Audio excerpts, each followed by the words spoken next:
All right, thank you for your time, Miss Washington. You are good to go. If we require your services again, we'll let you know. Right. Thank you. Here, allow me to walk you out.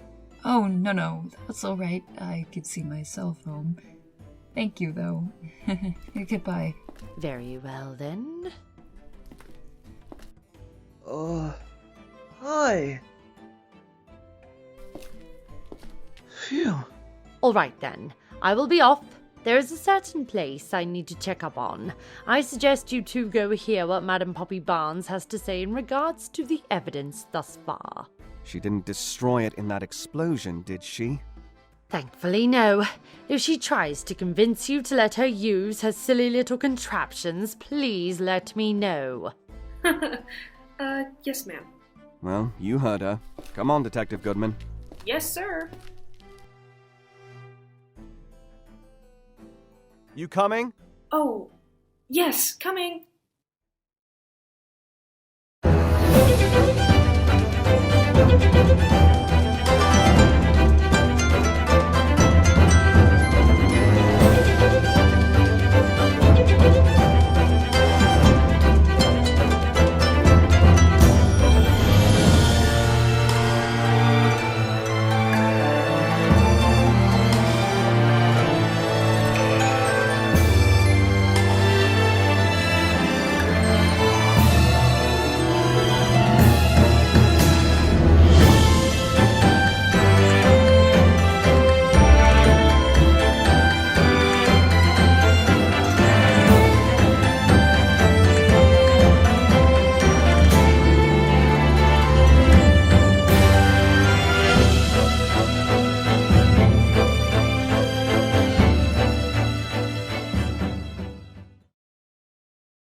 Keen sense of direction, huh? What? I got us here, did I not?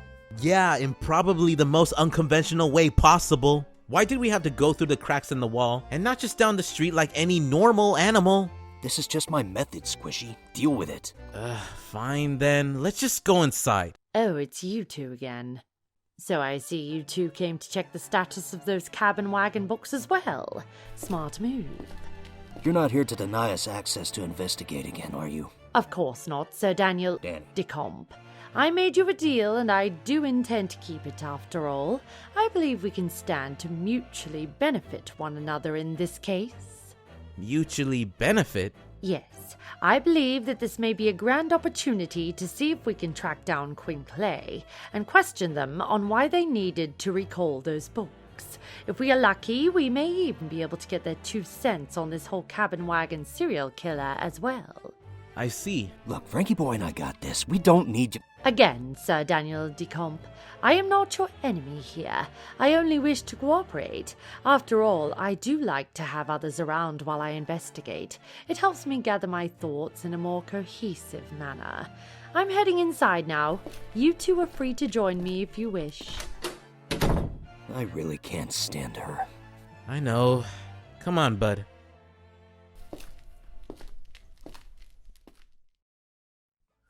Why, hello there, and welcome to the publishing company Title Pending. I am Chloe Calliham, and I am manning the front desk. They normally don't let me man the front desk, but today they did because the boss man is busy in the back, and we are short on staff today. Yeah. Hello, Madam Chloe. Aren't you the cutest little Emmy in the world? Whoa, sir, whoa, okay.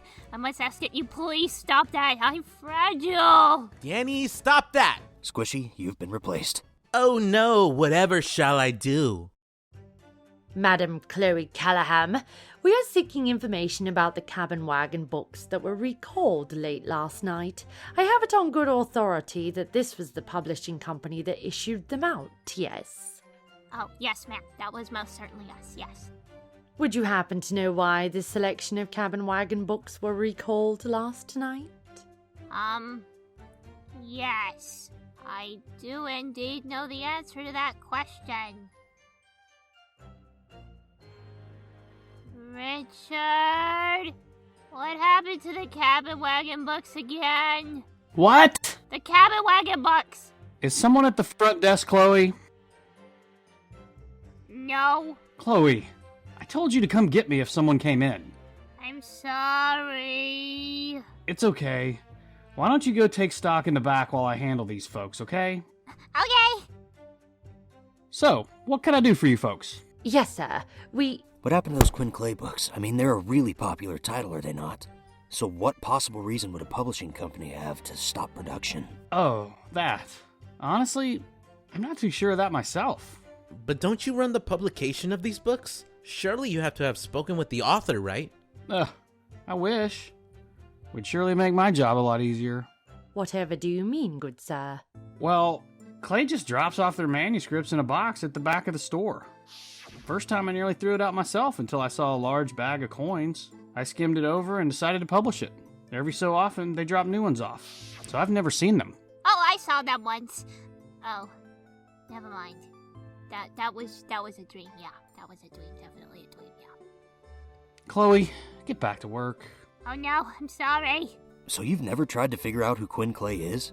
Aren't you the tiniest bit curious? It's not my job to know. If they want to keep their identity a secret, who am I to unmask them? As long as they give us material to work with, I'm not complaining. After all, being a famous author can be pretty stressful. People hounding you all for attention and autographs, I respect that. Wow, Richard, you are incredibly boring. Can we talk to your assistant instead? What my partner means to say is what caused the recall. Yes. Well, last night, in the spot where those manuscripts are normally dropped off, I found a note stating to stop production of the newest cabin wagon books. Now, I'm not entirely sure if this is the reason or not, but I did get that note right after I left them a note in the drop box to inform them that the payment they left wasn't enough. So if I had to guess, I would assume that the cost was just too much.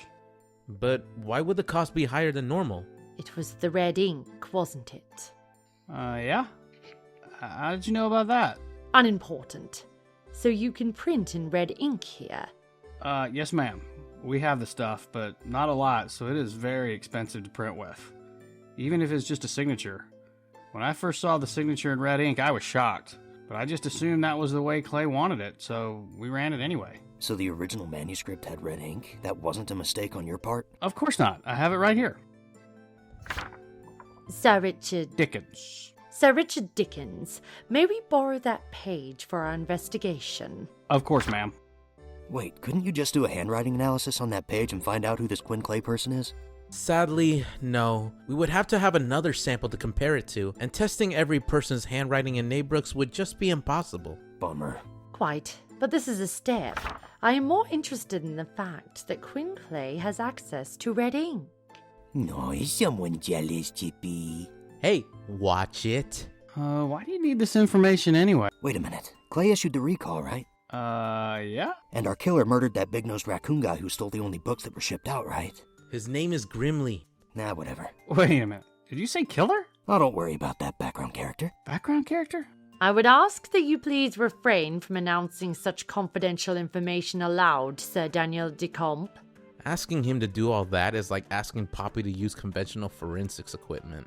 Anyway, is it so improbable that maybe our friendly little author here is the one going around killing people in order to get their precious little books back due to this publishing error? Hey, it wasn't a publishing error. Whatever you want to call it. But I thought the cabin wagon killer was supposed to be some crazed fan. That was my initial theory, yes. But in light of this new evidence, I must say that I agree with Sir Daniel DeComp. Wait, what was that? Annie, knock it off. Ahem. At the time, the evidence we had gathered most logically pointed to a crazed fan. However, this newfound knowledge that Quinn Clay themselves has access to red ink certainly puts things into perspective. Thank you for your time and cooperation, good sir. You have been a tremendous help to this investigation. I must return to the NBPD. Thank you for your cooperation as well. How are you guys so sure Quinn is our main suspect? I mean, it could just be a crazed fan after all. Of course, Frankie boy. I mean, as of right now, it's just a theory on both sides. We know how rare red ink is, and since Quinn themselves delivered these book pages with a signature in red ink, then that obviously means that Quinn has red ink. So maybe the reason these books are being recalled and the reason they're so desperate to get the books back is because that signature proves that Quinn Clay and the cabin wagon killer are one and the same. I suppose that could be true. But since this place has red ink, isn't it possible that one of those two is actually Quinn Clay? Ah! Sir! I tripped and I broke one of the machines. There's ink everywhere, oh my gosh. I'm sorry. Can you please help me? Ah, Chloe! Yeah, not so sure about that one. But if it makes you happy, we can put a pin in it. Why is her voice so adorable anyway?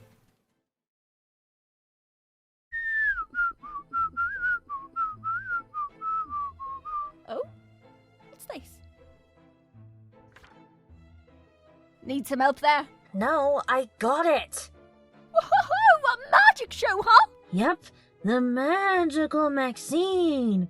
Venue was just at the end of Mallard Road. Well, ain't that cool, huh?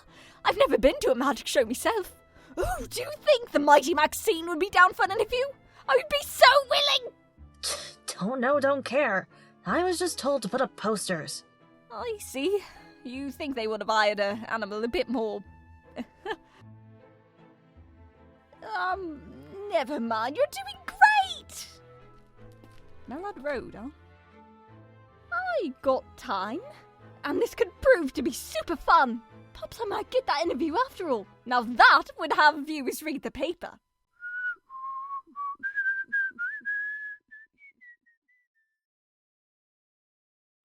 Oh, that was enlightening at the very least. Hey, we have a prime suspect now. Yeah, a prime suspect who nobody knows the identity of. Yeah, that is a bit of a problem, isn't it? Wait, I got an idea. Well, let's hear it. Well, since we know all the people who have the books, why don't we go after one of them and make sure they stay safe? That way, if these people are truly in danger, we could protect them and catch the killer. So we use somebody as bait? What? No, that's not what I meant. Well, that's what it sounded like. Well, it's not what I meant. Well, that is very noble of you there, Squishy. If we spend all our time waiting for a killer that never comes, we may lose both precious clues and time. Yeah, I guess that's a good point. Of course it is. Good thought, though, Squishy. Good thought. Huh? What is Poppy doing out here? Let's go find out. Right. Oh, hello, Sarah Harrod. Are you guys here to help me with the investigation as well? Investigation? Ah, there you are, Poppy. We need to run some tests on the evidence. Oh, Frank! And... Danny. Come on in. What's going on?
That's odd. Where did it run off to?